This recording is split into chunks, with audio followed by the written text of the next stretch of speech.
السلام علیکم دوستو، شروع کرنے سے پہلے اگر ہو سکے تو لائک، شیئر اور سبسکرائب کا بٹن ضرور دبا لیجیے گا، شکریہ۔ دنیا بھر کی خبروں میں آج آپ سنیں گے کہ امریکہ کا طالبان پر امن معاہدہ توڑنے کا الزام، بنگلہ دیشی عوام کا بھارتی وزیر اعظم مودی کے آنے کا انتظار، بھارتی تحقیقاتی کمیشن کی دلی فسادات کی رپورٹ منظر عام پر آ گئی، سعودی عرب میں تمام کھیلوں میں تماشائیوں پر پابندی، دنیا اب امریکہ کی اقتصادی کے ساتھ ساتھ طبی انتہا پسندی کے سامنے خاموش نہیں رہ سکتی، ایران۔ دنیا میں 3 کروڑ بچوں نے کورونا کے باعث اسکول جانا چھوڑ دیا، اقوام متحدہ۔ امریکہ وبائی وائرس بنانے میں مصروف ہے، روس کا انکشاف۔ امریکی طیارے کو لیزر سے نشانہ نہیں بنایا، چین۔ بھارت کی صورتحال انتہائی نازک ہے، منموہن سنگھ۔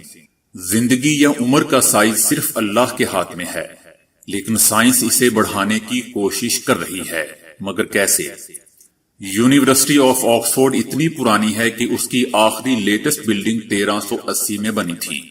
گوگل سرچ کے سرورز کو ایک ورڈز کو تلاش کرنے کا زور چاند پر جانے والے راکٹ کے برابر لگتا ہے۔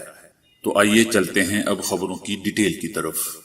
ادھر طالبان نے امن معاہدہ توڑنے سے متعلق امریکی میڈیا کی خبروں کی تردید کر دی ہے۔ ان کا کہنا تھا کہ ابھی تک معاہدے پر عمل درآمد تسلی بخش طور پر آگے بڑھ رہا ہے۔ ان کا مزید کہنا تھا کہ امریکی حکام کے معاہدہ توڑنے کے دعوے کا کوئی جواز پیدا نہیں ہوتا۔ طالبان کا کہنا ہے کہ وہ افغان فوج کے خلاف لڑیں گے، لیکن غیر ملکی افواج کو نشانہ نہیں بنائیں گے۔ ادھر شیخ مجیب الرحمان کے یوم پیدائش کی تقریب میں مودی کو مدعو کرنے پر بنگلہ دیش کی عوام برہم ہو گئی ہے۔ بھارتی وزیر اعظم کا ملک میں داخلہ روکنے کا مطالبہ کر دیا ہے۔ پورے ملک میں مودی کے خلاف بڑے پیمانے پر مظاہروں کا سلسلہ جاری ہے۔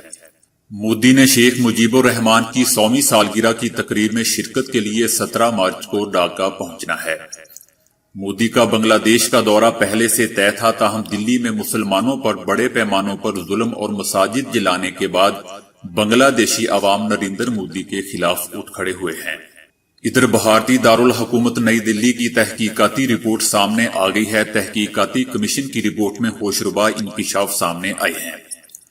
تحقیقاتی کمیشن کی رپورٹ میں کہا گیا ہے کہ مسلمانوں پر ظلم ڈھانے کے لیے 2000 سے زائد ہندو انتہا پسندوں کو باہر سے لایا گیا، جنہیں وہاں 2 ان سکولوں میں ٹھہرایا گیا تھا، جسے بعد میں جاتے ہوئے انہوں نے جلا دیا تھا۔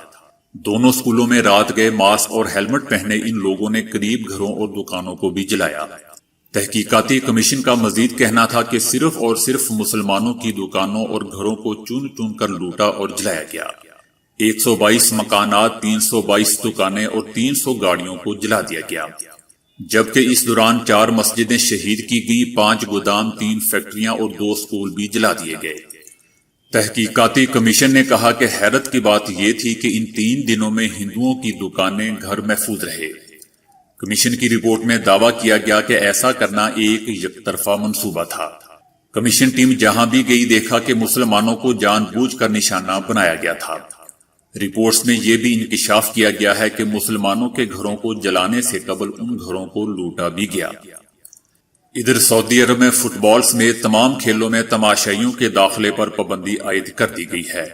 سعودی حکومت نے کورونا کی روک تھام کے لیے سخت احتیاطی تدابیر اختیار کر رکھی ہیں۔ احتیاطی تدابیر کے پیش نظر اور لوگوں کی سلامتی کو ملحوظ رکھتے ہوئے تمام کھیلوں میں تماشائیوں کے داخلے پر پابندی لگائی جا رہی ہے۔ فٹ بال سمیت تمام کھیلوں میں تماشائیوں کے داخلے پر پابندی کا اطلاق شروع ہو چکا ہے۔ فیصلہ تاحکم ثانی نافذ العمل رہے گا، تاہم حکومت وقفے سے اس پر نظر ثانی کرتی رہے گی۔ ادھر ایران نے کہا ہے کہ دنیا اب امریکہ کی اقتصادی کے ساتھ ساتھ طبی انتہا پسندی کے سامنے خاموش نہیں رہ سکتی۔ ٹرمپ نے ہمارے خلاف غیر قانونی پابندیوں کو مزید سخت کر دیا ہے، جس کا مقصد کورونا کی روک تھام کے لیے ہمارے وسائل کو ختم کرنا ہے، تاکہ ہمارے شہری اس بیماری سے دم توڑ سکیں۔ امریکہ کا دعویٰ یہ ہے کہ اس نے دوا اور غذا کے شعبے میں پابندیاں نہیں لگائی ہیں، بلکہ اس نے عملی طور پر تمام لین دین کے طریقوں کو بند کیا ہے۔ اب تک ملک میں مجموعی طور پر 5823 افراد کورونا کا شکار ہوئے ہیں، جن میں سے 145 افراد جاں بحق اور 1666 افراد صحت یاب ہو کر اپنے گھروں کو لوٹ چکے ہیں۔ ادھر اقوام متحدہ نے کہا ہے کہ کورونا کے باعث دنیا میں لگ بھگ 3 کروڑ بچوں نے اسکول جانا چھوڑ دیا ہے۔ اب تک 13 ملکوں نے اپنے تمام اسکول بند کر دیے ہیں، جبکہ 9 دیگر ممالک میں اسکول جزوی طور پر بند ہیں۔ تعلیم کی ترویج میں اس پیمانے کا خلل پہلے کبھی نہیں دیکھا گیا، اور تشویش ہے کہ اگر یہ قابو میں نہ آیا تو بچوں کے بڑی تعداد تعلیم کے حق سے محروم ہو جائے گی۔ ادھر امریکہ نے جارجیا میں روسی سرحدوں کے قریب وائرس بنانے کی فیکٹری قائم کر رکھی ہے۔ روس نے کہا ہے کہ ہماری تحقیقاتی ٹیم کے جائزے کے مطابق اس فیکٹری میں مختلف اقسام کے انسان کش اور وبائی بیماریاں پھیلانے والے وائرس تیار کیے جا رہے ہیں۔ روس نے اس بات کا بھی انکشاف کیا ہے کہ 300 لیبارٹریوں سے روسی شہریوں کے سیمپل بھی حاصل کیے گئے ہیں تاکہ انہیں اس فیکٹری میں حیاتیاتی اور وائرس کی تیاری میں استعمال کیا جا سکے۔ روس نے کہا ہے کہ اس فیکٹری سے صرف روسی شہریوں کو ہی نہیں بلکہ روس کے تمام ہمسایہ ملکوں کو بھی تشویش لاحق ہے، جن میں چین، بھارت، ایران اور پاکستان قابل ذکر ہیں۔ ادھر چین نے کہا ہے کہ اس کی بحریہ نے امریکی طیارے کو لیزر سے نشانہ نہیں بنایا تھا۔ امریکہ نے الزام لگایا تھا کہ امریکہ اور دیگر ملکوں کے فوجی طیاروں اور اہلکاروں کو نقصان پہنچانے کی غرض سے چینی فوج نے اس کا استعمال کیا تھا۔ چین نے رپورٹ مسترد کرتے ہوئے کہا ہے کہ ہم بین الاقوامی بحری حدود میں معمول کی مشقیں کر رہے تھے جب یہ مبینہ واقعہ پیش آیا۔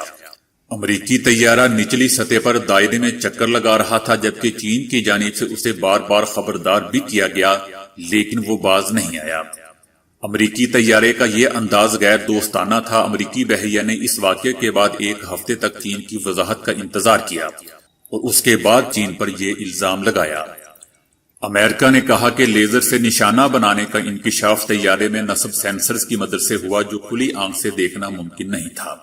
ادھر منموہن سنگھ نے شہریت قانون ختم کرنے پر زور دیا ہے۔ انہوں نے مسلمانوں پر ظلم کی جانب توجہ دلاتے ہوئے کہا کہ بھارت میں موجودہ صورتحال انتہائی خراب اور نازک ہے اور ریاستی ادارے شہریوں کا تحفظ کرنے میں ناکام اور شہری غیر محفوظ ہو چکے ہیں۔ دوستو، ایز اے مسلم ہمارا ایمان ہے کہ ایک انسان کتنی دیر زندہ رہ سکتا ہے یہ صرف اور صرف اللہ کے ہاتھ میں ہے، لیکن میڈیکل سائنس کا دعویٰ ہے کہ انہوں نے ایسی ویکسین تیار کر لی ہے جو بہت سی بیماریوں کو ختم کرنے کا سبب ہے۔ بقول سائنسدانوں کے کہ جو بچے 2007 کے بعد پیدا ہوئے ہیں ان کو جو ویکسین دی گئی ہے وہ ان بچوں کی عمر 100 سال سے بھی بڑھا سکتی ہے۔ یعنی ان کے کہنے کا مطلب یہ ہے کہ جو بچے 2007 کے بعد پیدا ہوئے ہیں ان کی عمریں 100 سال سے بھی زیادہ ہوں گی۔ 2014 میں بھی سائنسدانوں نے وائٹ چوہوں پر ایک ایسا ہی تجربہ کیا تھا جن کی ایوریج لائف ہوتی ہے 21 دن، لیکن انجیکشن کے بعد ان کی لائف 92 ڈیز ہو گئی تھی۔ اس کے اوپر ابھی بھی ریسرچ جاری ہے۔ اگر یہ ریسرچ کامیاب ہو گئی تو ہو سکتا ہے کہ ایک 80 سال کا آدمی 200 سال سے بھی زائد زندہ رہ سکے۔ دوستو، آکسفورڈ یونیورسٹی اتنی پرانی ہے کہ اس کی جو سب سے لیٹسٹ بلڈنگ ہے وہ نیو کالج کے نام سے 1380 میں بنی تھی۔ اس سے آپ خود اندازہ کر لیں کہ آکسفورڈ کی پوری بلڈنگ کتنی پرانی ہوگی۔ دوستو، گوگل سرچ انجن پہ جب آپ کوئی ورڈ تلاش کرتے ہو تو گوگل سرچ انجن کے سرورز کو اس کا ریزلٹ آپ کے سامنے لانے کے لیے جتنا زور لگانا پڑتا ہے وہ ایک اس راکٹ کے برابر ہوتا ہے جو چاند پر جانے کے لیے اپنی پاور استعمال کرتا ہے۔ تو دوستو، آج کے لیے اتنا ہی۔ ویڈیو کو لائک، شیئر اور فالو کرنے کا شکریہ۔